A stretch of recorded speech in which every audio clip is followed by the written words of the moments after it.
My parents never made secrets about their favorite grandchild. Chloe, my younger sister's daughter, was always perfect in their eyes. Every achievement, every smile, every little thing she did was praised, while my kids were often overlooked. I had tried to ignore it, thinking they would eventually see Sophie and Liam for who they truly were, but I was wrong. The morning it happened, I still remember every detail. I had just finished making breakfast for Sophie and Liam when my parents called me into the living room. Richard and Linda were sitting there, their faces stiff and cold. I knew something was wrong the moment I saw them. Before I could even sit down, Linda spoke. "Emma, we think it's best if Sophie and Liam spend some time away from the house," she said, trying to make it sound reasonable. I blinked, not understanding. "What do you mean?" I asked. Richard leaned forward. "We love Chloe. She's our golden grandchild. She deserves all our attention, and we can't divide it between her and your kids." I felt like the floor had dropped beneath me. I had worked so hard to give my children a happy life, and now, because of my sister's child, my own parents were pushing mine out. They didn't care about how it would feel for Sophie and Liam, or how much it would hurt them. I went to my children and tried to explain it gently, but Sophie's eyes filled with tears, and Liam clung to my leg, confused and scared. I felt a rage I had never felt before, but also a sharp, deep sadness. How could the people who were supposed to love us unconditionally treat us like this? Their reasoning was simple: favoritism. Nothing more, nothing less. It stung worse than anything I could imagine. As I drove them to our small apartment, I kept my voice steady, promising them that things would get better, even if I wasn't sure how. Inside, though, a fire was building. I wouldn't let my parents' unfairness define my children's lives, and I wasn't going to let them get away with thinking they could control us. Every look from Sophie and every question from Liam strengthened my resolve. That day, I started thinking. I started planning. I knew I had to turn this around, not just for me, but for my children. I had to show my parents that their actions would not break us, that their favoritism would not win. They might have believed they were in control, but they had no idea what I was capable of, or how far I would go to protect my family and make them see the truth. By the time we arrived at our apartment, the sadness had settled into determination. My kids didn't deserve to feel less than anyone else, and I would make sure they never did. I would fight for them, and my parents would have to face the consequences of their choices. The first step had been taken. I wasn't just surviving this betrayal, I was planning how to thrive in spite of it. I packed the car with what little we could carry, each box and bag feeling heavier than the last. Sophie clutched her favorite doll tightly, and Liam kept asking when we could go back home. I didn't have an answer for them. My childhood home, the place where I had grown up, laughed, and learned everything about life, now felt like a place I no longer belonged. As we closed the car doors, I noticed the neighbors watching from their windows. Some shook their heads, some whispered among themselves. I could see their surprise, their confusion, and a few even looked sympathetic. But that sympathy didn't make it any easier. My parents had made sure that everyone knew whose side they were on. Across the yard, Chloe was being hugged and praised, her smile bright and carefree. My children and I stood there awkwardly, feeling the weight of judgment and rejection. Sophie's small hand found mine, and Liam tugged at my sleeve. "Mom, why are they being so mean?" Liam asked softly. I wanted to tell him it wasn't about being mean, but about their favoritism and selfishness. I knelt down and held their faces gently. "It's not because of you," I said. "It's about how they see things, not about who you are." Even as I tried to reassure them, the humiliation sank deeper. I realized my parents' bias wasn't just a small preference, it ran through everything they did. Every decision, every word, every gesture toward Chloe was calculated to make my kids feel small. It wasn't only unfair, it was cruel. I wanted to shout, to defend my children, but I couldn't. I had to keep calm for their sake. I had to think before I acted. Driving away from the house, I felt a mix of anger and shame. But underneath it all, I noticed something else, a small spark of clarity. I realized that my parents had underestimated me, just like they underestimated my children. Their arrogance was obvious, their favoritism visible to everyone around them. That arrogance would be my strength later. I began thinking about ways to reclaim control, not through yelling or fighting, but by proving that their choices wouldn't define us. By the time we reached our new apartment, the humiliation was still there, lingering in my chest. But so was a quiet determination. I knew I couldn't undo the past, and I couldn't change my parents' mind right away. But I could focus on what I could control: my children, our future, and my own power. In that moment, I decided I wouldn't let anyone make my kids feel unworthy. I would turn their cruelty into motivation, and someday, they would see that the golden grandchild wasn't the only one who mattered. I promised myself we would rise, no matter how they tried to keep us down. We settled into a small, modest apartment that barely felt like home, but it was ours. The rooms were tiny, the walls plain, but for the first time in weeks, Sophie and Liam could unpack their toys without fear or judgment. I watched them carefully, wanting to create a safe space where they could feel loved and valued, even if the world outside our door didn't. I knew I had to provide for them, and there was no time to waste. I picked up 2 jobs, one at a local cafe in the mornings and another at a small bookkeeping firm in the afternoons. The schedule was exhausting, but I welcomed it.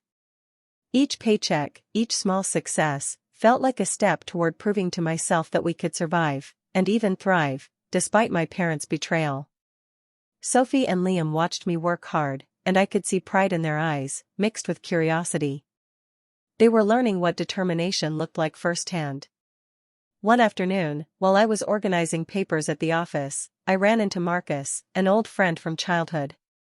He had always been kind and supportive, but now he was a successful entrepreneur, confident and sharp. He didn't hesitate to offer help, not in a way that would make me feel indebted, but in a way that reminded me of our old friendship: steady, dependable, and safe. Over coffee one evening, he admitted he had always admired how I handled life, even when things were difficult. That simple honesty was grounding. I began to realize I didn't have to carry everything alone, that support could exist without strings attached. As the weeks passed, our lives slowly began to stabilize. Sophie and Liam adapted to their new school, making friends and showing talents I hadn't fully appreciated before. Liam started drawing little sketches of our apartment, proudly showing me how he imagined our new life, and Sophie began asking questions about my work, curious and eager. Their joy reminded me why I was fighting so hard. I couldn't ignore the whispers from my parents either. Word reached me that they were talking about us, their voices tinged with envy. They saw my children happy, healthy, and thriving, and I could almost feel their frustration. That knowledge didn't make me angry, at least not in the way it had before. Instead, it sparked a quiet satisfaction, a sense that the unfairness they had shown us was beginning to lose its power. I began to think strategically, not in anger, but in clarity. For the first time since that morning in the living room, I felt like I had a plan. My children were safe, our home was ours, and the path forward was slowly coming into focus. I knew our journey was just beginning, but I also knew that the betrayal that had once crushed us could become the very thing that fueled our rise. Little by little, day by day, we were building a life that my parents could never take away, and one that would one day leave them staring in disbelief. One afternoon, while dropping Sophie and Liam off at school, I ran into one of Chloe's teachers. She smiled politely but leaned closer and whispered that Chloe had been struggling with behavior in class, throwing tantrums, and falling behind in her work. My stomach sank. For weeks, my parents had acted like Chloe was perfect, the child they bragged about at every family gathering. But here was the truth, hidden behind their proud smiles and constant praise. Later that week, I witnessed it for myself. At a school event, Chloe threw a full-blown tantrum in front of parents and teachers, screaming and refusing to participate. Richard and Linda were red-faced, trying desperately to cover it up, smiling nervously and telling everyone she was just excited. I watched them humiliate her by pretending everything was fine while Chloe struggled to control herself. The contrast with Sophie and Liam, who were calm, polite, and confident, was striking. It wasn't just favoritism, it was denial, and it was hurting everyone. Seeing this, I felt a mix of vindication and anger. All this time, my parents had ignored my children's needs, treating them as less than, while projecting perfection onto Chloe. I realized their favoritism was doing more harm than good. It wasn't just unfair to Sophie and Liam, it was affecting Chloe too. Their constant pressure and refusal to acknowledge her struggles were creating tension and stress that my parents seemed blind to. I began quietly paying attention, noticing patterns in how my parents acted around Chloe and how they reacted when my kids succeeded. Every story they told about Chloe's achievements had holes. Every excuse they made for Sophie and Liam's successes was tinged with jealousy. I started gathering small pieces of evidence in my mind, moments where my children were overlooked, moments where Chloe was praised undeservedly, and the way my parents' behavior created a toxic environment. I wasn't planning to confront them yet, I needed more, but I was preparing. Even Sophie noticed the difference. One evening, she said softly, "Mom, why do they love Chloe more than me?" I held her close and explained gently that love isn't about showing it only when someone meets certain expectations. Liam, too, asked questions, though in his own quiet way, and I reassured him that we were a family that valued each other. Their trust in me made the unfairness of my parents' actions sting even more. By the end of the week, I felt more determined than ever. Their false perfectionism had blinded them, and their favoritism was obvious to anyone paying attention. I knew I could use this, not to harm Chloe, but to protect my children and eventually show my parents how damaging their bias had been. What they thought was their golden child was far from perfect, and I was quietly readying the moment when the truth would make them see it too. I decided it was time to take control of my life completely. Using the skills I had developed over the years, I started a small business from home. It wasn't easy at first. I spent late nights organizing orders, answering emails, and learning everything I needed to make it work. Sophie and Liam helped in their own small ways, packing little items or handing me supplies. Their excitement and pride made the long hours worth it. Slowly, my efforts began to pay off.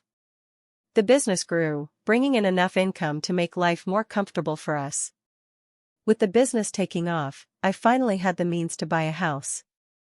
I chose one not far from my parents' neighborhood, a decision both practical and symbolic. It wasn't about rubbing their faces in anything, it was about showing that I could provide stability and comfort for my children on my own terms. Moving in, I felt a sense of accomplishment that no one could take away. For the first time in a long while, I felt in complete control of my life and our future. When I saw my parents next, I greeted them politely, but there was a calm distance in my voice and a firmness in my expression. They tried to act casual, as if nothing had changed, but I could sense their surprise. I didn't need to argue or explain. I simply let them see that I was thriving, independent, and unshakable. Every polite conversation, every brief visit, was a subtle way of letting them underestimate me. They didn't realize how much I had grown, and that misjudgment would work in my favor later. Even though they tried to appear unconcerned, I could see it in their reactions, an awkward glance here, a stiff smile there. Their arrogance, their belief that I would always be dependent on them or fall in line, blinded them to the reality of my success. I had turned their favoritism and judgment into motivation, using it to build something they could never control. Each time I spoke with them, I let my calm confidence show, planting seeds of unease without saying a word. The more my life flourished, the more I noticed how they were forced to adjust, even if reluctantly. Invitations to events were suddenly worded differently, comments about Chloe were tinged with defensiveness, and their attempts to assert superiority felt weaker. I didn't act on it openly, but inside, I was quietly preparing the next steps. Their arrogance made them blind to the influence I was starting to gain, and I knew that this would give me an advantage when the time came to show them the truth about their favoritism. In our new life, surrounded by the comfort and stability I had fought to create, I felt a quiet satisfaction. Sophie and Liam were thriving in school and at home, and I was finally in a position to protect them and guide our future. Every polite encounter with my parents reminded me that I was no longer powerless. I had built a life they couldn't control, and soon, the choices they made would have consequences they hadn't anticipated. I had turned betrayal into strategy, and I was ready for what came next. It didn't take long before my parents realized that Chloe wasn't the perfect child they had imagined. She struggled with schoolwork, threw tantrums, and needed constant guidance. Richard and Linda, panicked and desperate, started reaching out to me for advice. They acted as if I owed them my time, as if helping Chloe was my responsibility. I listened politely, nodding, but I could sense their panic. They were finally facing the consequences of their favoritism. When they asked me for help, I agreed, but only on my terms. I suggested ways they could manage Chloe's behavior and schoolwork, making sure that any advice I gave highlighted how different their treatment of my children had been. I encouraged them to include Sophie and Liam in activities, subtly showing that my children were capable, polite, and talented. Every suggestion I made exposed their bias, even if they didn't realize it. I stayed calm and polite, letting them underestimate me, while quietly turning the situation to our advantage. Meanwhile, Sophie and Liam began thriving more than ever. Sophie's artwork and school projects were noticed by teachers and classmates, earning her small awards and public praise. Liam, with his curious mind and kind heart, started helping younger children in the neighborhood and quickly became popular among the other parents. Their talents and good behavior made it impossible for my parents to continue ignoring them. People began complimenting me on how well my children were doing, and for the first time, the neighbors saw our real worth. I noticed the change in Richard and Linda. Their pride and self-assurance began to crack. They could no longer pretend that Chloe was flawless, and they were forced to see Sophie and Liam's achievements. Every compliment my children received was a silent reminder to them that their favoritism had blinded them for too long. Even Chloe began to feel the pressure, realizing that she couldn't be perfect all the time, and that others were thriving while she struggled. I continued to handle my parents politely, never raising my voice or acting aggressively. I let their mistakes speak for themselves. Every time they tried to assert authority over me or demand attention for Chloe, I gently guided the conversation to show fairness and balance. The more I stayed calm and confident, the more obvious their arrogance became to everyone around them. By this point, it was clear that the tide was turning. My children were happy, respected, and thriving, while my parents' attempts to control or manipulate the situation only made their own flaws visible. They had underestimated me, underestimated my children, and underestimated the impact of their bias. Slowly but surely, the downfall had begun.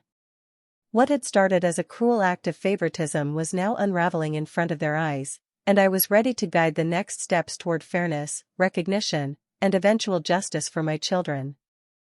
One evening, while helping my parents with some old family documents, I noticed inconsistencies in their accounts. At first, I thought I might be misunderstanding, but as I dug deeper, I realized there had been financial mismanagement affecting the family inheritance. Money that should have been shared fairly was being hidden or spent unfairly, often favoring Chloe and my sister's side of the family. My anger rose, but I knew I had to stay calm. This wasn't just about money, it was about fairness, and I had to handle it strategically. I spent weeks quietly gathering evidence, copying documents, and making notes. I didn't confront my parents directly. That would have led to arguments and defensiveness. Instead, I prepared a plan to reveal the truth in a setting where their arrogance and favoritism would be exposed naturally. The next family gathering provided the perfect opportunity. Extended family members were coming together, unaware of the tension simmering beneath the surface. I knew this was the moment to show the truth, not with anger, but with clarity and facts. During the gathering, I casually brought up some questions about the inheritance, asking for clarification on certain accounts. My parents tried to deflect, smiling nervously, but I kept asking calmly, presenting the evidence I had gathered. Slowly, their composure began to crack.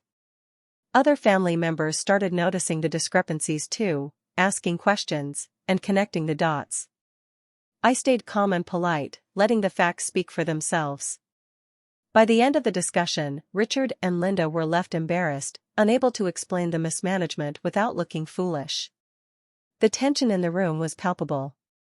My parents tried to regain control, insisting everything was under control and that the issues were minor. But by this point, I had already set clear boundaries. I wasn't allowing them to intimidate me or manipulate the situation. I calmly explained what actions I expected moving forward, including fair handling of the inheritance and transparent communication. My children were present, observing how I stood firm without being aggressive. It was a turning point. Family members who had once ignored my parents' bias now understood the full extent of their favoritism and mismanagement. Chloe's perfection no longer overshadowed Sophie and Liam, whose success, behavior, and kindness were being acknowledged by everyone. I felt a quiet satisfaction, knowing that the truth was out, and that my parents' attempts to control everything were failing. For the first time, I saw Richard and Linda hesitate, unsure of how to regain their authority or influence. They realized that their favoritism, their arrogance, and their mismanagement had consequences, and they were powerless to undo what had already been revealed. I had anticipated their reactions, set boundaries, and positioned myself in a way that protected my children while holding my parents accountable. The power dynamic had shifted, and I was ready for the next steps in ensuring my family's happiness and security. Over the next few weeks, I noticed Chloe struggling more openly. She would throw tantrums in public, refuse to follow instructions, and lash out at people around her. My parents tried desperately to cover it up, but their attempts were obvious and awkward. Meanwhile, Sophie and Liam continued to grow in confidence, excelling at school, making friends easily, and showing kindness and maturity beyond their years. It became clear to everyone, including my parents, that my children were thriving, while Chloe's so-called perfection was only a mask. Richard and Linda began approaching me, their faces full of tension and unease. They tried to apologize, saying they hadn't realized how their favoritism had affected my children. They spoke about wanting to make amends, to treat Sophie and Liam fairly, and to acknowledge Chloe's struggles. I listened quietly, calm and composed, feeling neither rush nor need to respond immediately. Their apologies felt hollow at first because their actions had caused real harm, and I could see the weight of their guilt in the way they avoided my gaze. For a long moment, I didn't say anything. I watched my children play nearby, Sophie laughing with her friends and Liam helping a younger child with a puzzle. I realized that their happiness and growth mattered more than anything my parents could offer through empty words. I had worked hard to create a stable, loving environment, and nothing my parents did now could erase that. Their regret was real, but so were the consequences of their actions. I decided to acknowledge their apology, but on my terms. I didn't yell or confront them harshly. Instead, I explained that while I accepted they were sorry, trust and fairness needed time to rebuild. My children's well-being was my priority, and I would not allow anyone to interfere with that again. I made it clear that I could be polite and maintain a relationship, but any further favoritism or attempts to control our lives would not be tolerated. My calm and measured response surprised them. It showed that I was in control, not them. Watching them reflect on their actions, I felt a quiet sense of closure. Their favoritism and cruelty had consequences, and they were forced to see it. Chloe's struggles were a reminder that no one was perfect, and Sophie and Liam's success proved that love, attention, and fairness mattered more than any idealized golden child. For the first time in years, I felt fully confident in my role as their mother and protector. I could choose to forgive, to maintain distance, or to rebuild a cautious relationship with my parents. The choice was mine, and I knew I would always prioritize my children's emotional and academic growth above anything else. Their regret had arrived too late, and while I could show kindness, the power had shifted, and I would never allow them to undermine us again. With my business thriving and my children settled into a happy routine, I realized it was time to take the final step. The family inheritance and business opportunities that my parents had kept from me were mine to claim, and I approached it with calm determination.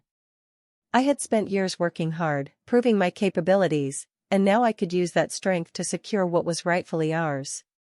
I made careful, strategic decisions, ensuring everything was legal, fair, and undeniable. When I announced my intentions to the extended family, it wasn't with anger or confrontation. I presented my case clearly, showing how my parents' mismanagement had affected everyone and why I was now taking responsibility. Their reactions were immediate. Richard and Linda tried to speak over me, to argue and maintain authority, but their words rang hollow. Family members listened, and it became obvious that the bias and favoritism they had shown for years had cost them respect. Their attempts to control everything had backfired, leaving them exposed and embarrassed. At the same time, Sophie and Liam continued to shine. Sophie received awards at school for her creative projects, and neighbors praised Liam's kindness and helpfulness.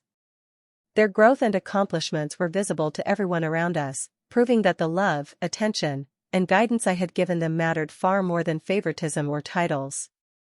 People began approaching me, acknowledging how my children had turned out so well despite the challenges we had faced. It was a quiet, satisfying vindication, seeing my children admired and appreciated while my parents struggled to regain even a fraction of the respect they had lost. Richard and Linda tried to recover socially, making small gestures and awkward apologies, but the damage had been done. Their favoritism and arrogance had cost them the admiration of the people who mattered most.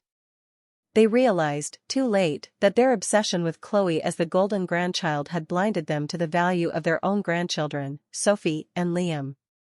Every time they watched my children succeed, I could see the sting of regret and the realization that they had been wrong. I stayed composed throughout, showing neither gloating nor anger. My focus was on fairness, not revenge for its own sake. The inheritance and business control were secured, but more importantly, my children were thriving and respected. Their success, happiness, and growth were the ultimate outcome, far more powerful than any confrontation or argument. For the first time, my parents had to face the reality of their choices. Their bias, favoritism, and misjudgments had real consequences, and they could no longer hide behind Chloe's supposed perfection. Meanwhile, Sophie and Liam's achievements and confidence spoke louder than anything I could say.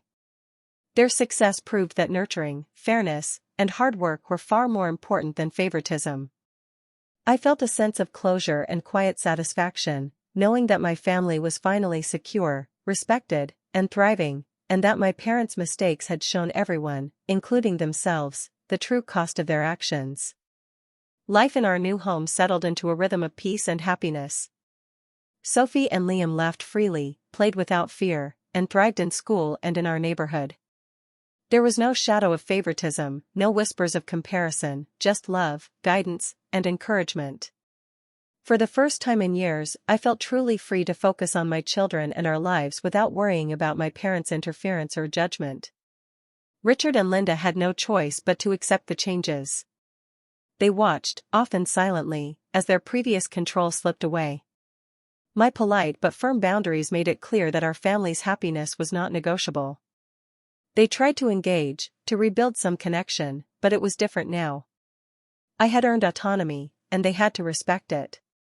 Every interaction reminded them that their favoritism had real consequences, and that their influence over my life and my children was no longer absolute. I noticed their awkward attempts at reconciliation. They offered small gestures, tried to praise my children, and spoke carefully to avoid offending. I accepted some gestures, but I made sure they understood that forgiveness didn't erase what had happened.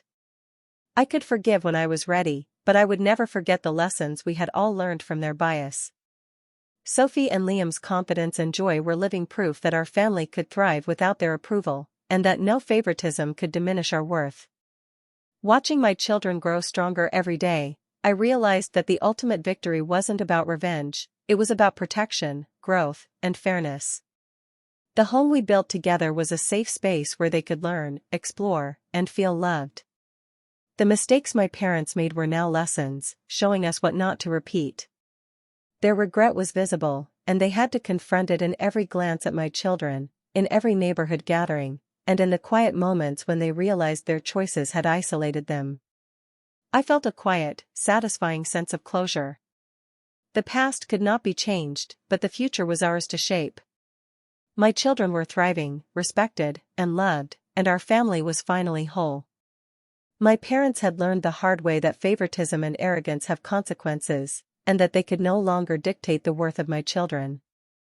In the evenings, I would watch Sophie and Liam playing in our yard, laughing freely, sharing stories, and dreaming about the future.